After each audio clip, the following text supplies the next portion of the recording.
అని ఒక ఆదేశాన్ని నేను ఇవ్వదలుచుకున్నా. తెలంగాణ రాష్ట్రంలో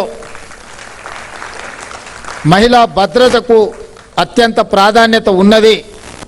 చిన్నపిల్లల రక్షణకు ఈ ప్రభుత్వం ప్రాధాన్యత ఇస్తుందని ఒక సందేశాన్ని ఇవ్వాలి అనే ఆలోచనతోనే ఈరోజు రాష్ట్ర ప్రభుత్వ బాధ్యత కలిగిన ముఖ్యమంత్రిగా ఈ కార్యక్రమాల్లో నేను పాల్గొంటున్నా.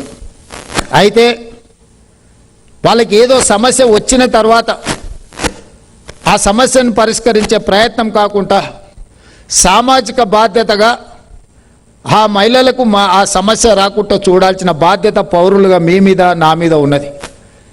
మనం సరైన విధంగా వ్యవహరించినా, సరైన సమయంలో మనం స్పందించినా ఆ మహిళలు సమస్యను ఎదుర్కొనే, వివక్షను ఎదుర్కొనే సందర్భమే రాదు.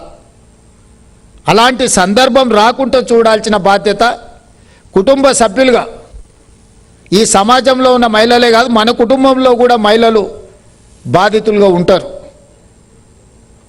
ఆ బాధను మనం కొంత అర్థం చేసుకొని, బాధలో ఉన్నప్పుడు వాళ్ళకు కొంత అండగా నిలబడి, వాళ్ళకు ఒక మానసికంగా ఒక ధైర్యాన్ని అందించే బాధ్యత మనందరిది.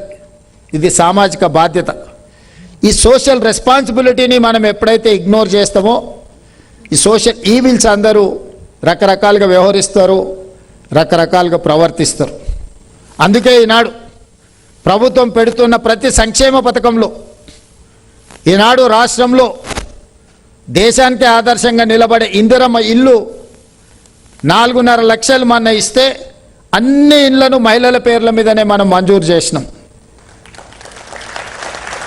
ఇల్లు మహిళ పేరు మీద ఉన్నా, ఆస్తి మహిళ పేరు మీద ఉన్నా, ప్రభుత్వ సంక్షేమ పథకాన్ని మహిళ చేతికి పంపిస్తే ఆ మహిళ ఆ కుటుంబం యొక్క గౌరవాన్ని కాపాడుతుంది. ఆ కుటుంబంలో ఉండే పిల్లలకు సరైన మార్గాన్ని, దశ దిశ నిర్దేశాన్ని మహిళ ఇవ్వగలుగుతుంది. మహిళకు ఆర్థిక స్వావలంబన వచ్చినప్పుడే ఆ కుటుంబానికి గౌరవం దక్కుతుంది, ఆ కుటుంబం నిలబడుతుంది సమాజంలో. ఈరోజు ఆ బాధ్యతను, ఉమెన్ ఎంపవర్మెంట్ పలకడానికి సింపుల్ వర్డ్ ఉండొచ్చు, కానీ దాన్ని అమలు చేస్తే ఈరోజు తెలంగాణ రాష్ట్రంలో 67 లక్షల మంది స్వయం సహాయక సంఘాల మహిళా సభ్యులు ఉన్నారు. ఈ 67 లక్షల స్వయం సహాయక సంఘాల సభ్యులకు 2 సంవత్సరాలలో 57,000 కోట్ల రూపాయల బ్యాంక్ లోన్ లింకేజ్ మన ప్రభుత్వము శ్రీమతి ధనసరి సీతక్క గారి నేతృత్వంలో ఈరోజు వాళ్ళకు ఆర్థికంగా బ్యాంకులతో లింకేజ్ 60 దాకా. నేను లాస్ట్ టైం రివ్యూ చేసినప్పుడు 57,000 ఉండి ఇప్పుడు సీతక్క చెప్తుంది అది 67,000కు చేరుకున్నది అని.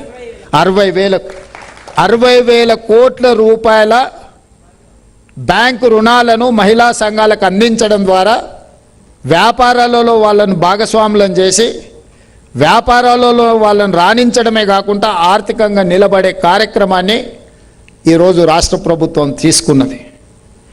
ఈరోజు మహిళలకు, ఈ రాష్ట్రంలో ఉన్న 1 కోటి మంది మహిళలకు గతంలో ఇచ్చిన బతుకమ్మ చీరల గురించి నేను మాట్లాడాను, కానీ 1 కోటి మంది ఆడబిడ్డలకు సారె పేరు మీద చీర పెడితే ఈరోజు వాళ్ళందరూ పండుగ రోజు కట్టుకున్నట్టుగా ఆ చీరలు కట్టుకొని ప్రభుత్వ కార్యక్రమాలలో పాల్గొంటున్నప్పుడు మహిళలను ఇవ్వాల్సిన గౌరవము రాష్ట్ర ప్రభుత్వం బాధ్యత నిర్వహించింది అని నేను భావిస్తున్నా.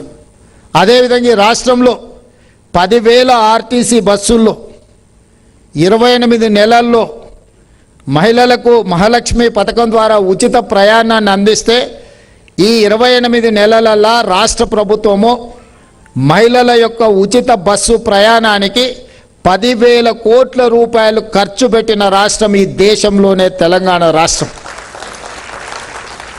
మహిళ ఆర్థికంగా వెదగాలి అనంటే, మహిళ ఆడపిల్లలు చదువులకు వెళ్ళాలి అనంటే, చిన్న చిన్న ఆర్థిక సమస్యలతోని చితికిపోతున్న కుటుంబాలకు ఉద్యోగం చేసుకోవడానికైనా, ఉపాధి చేసుకోవడానికైనా, చదువుకునే పిల్లలు స్కూళ్ళు కాలేజీలకు వెళ్ళాలన్నా ఉచిత రవాణా సౌకర్యాన్ని రాష్ట్రంలో మన ప్రభుత్వం అందించి పకడ్బందీగా ఈరోజు అమలు చేయడం వల్ల ఈ 28 నెలల 10,000 కోట్ల రూపాయల ఆర్థిక సౌలభ్యము ఆడపిల్లలకు ఇచ్చినాం. 10,000 కోట్లు వాళ్ళ తరఫున నేను ఆర్టీసీకి చెల్లించిన అంటే 10,000 కోట్ల రూపాయలు మహిళలు వాళ్ళ నగదును వాళ్ళు భద్రపరుచుకున్నట్టు, మిగిలించుకున్నట్టు, అది వాళ్ళ సేవింగ్స్.